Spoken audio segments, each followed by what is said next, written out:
Water is pumped from a nearby source where it is used to cool the uranium bundles. This water is turned into steam in order to power the turbines. The electricity pylons transport the energy produced by the power plant throughout the country. The cooling towers remove heat from the reactors. There are two in case one breaks down. Inside the dome-containing structure, also known as the reactor, are the uranium samples, arranged into long rods. These rods are bundled together. The bundles are submerged in water, which cools the rods. Control rods are placed into the bundles to control the rate of the nuclear reaction. The uranium bundle gives off heat, turning the surrounding water into steam. This steam turns a turbine, which then produces power. However, there are several significant dangers associated with nuclear power plants and their structure. In Fukushima, the reactors exploded because the cores overheated. This happened because the emergency cooling systems had failed. Backup generators had been flooded by the tsunami. Nuclear power plants need to be next to a source of water.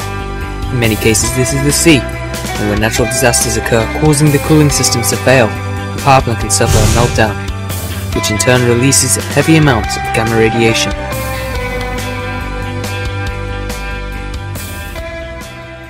The team visited Sendai, a city 7 kilometers away from the Fukushima Daiichi nuclear power plant. This area is 2 kilometers away from the coast where the tsunami came, and was taken approximately 1 year after the tsunami. This used to be a town with thousands of people, but now there is only rubble. The incinerators in the background burn the cleared out rubble 24/7. Although this area is 2 kilometers from the coastline, almost all the buildings were destroyed, and a few trees are left standing. The damage done by the tsunami is unimaginable. The Fukushima Daiichi nuclear plant experienced the same wave, causing all power sources to shut down, leading to a meltdown. This map shows the radiation levels in Sendai, recorded by a portable radiation meter. The radiation levels near the coast are slightly higher than inland areas. This is because the Fukushima Daiichi nuclear power plant released particles of iodine-131, cesium-134, and cesium-137 into the sea, which was transported through the waves. The radiation levels are also higher around the rivers, since radioactive particles from the power plant rose to the clouds when the power plant had a hydrogen explosion. These particles drop down with precipitation, increasing the radiation levels around the river.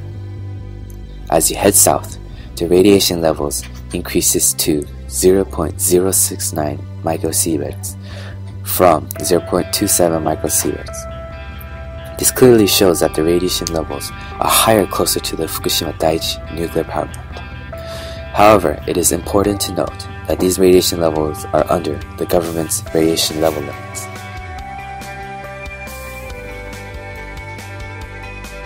Well, I do not know anyone with immediate symptoms, although we do not know him. But several colleagues of mine say that they worry about their children's safety. We should stop using nuclear energy. The government argues nuclear energy is cost-effective, but we cannot risk the safety of citizens. The only effective method to produce energy is to burn fossil fuels. Thinking about the technology available today,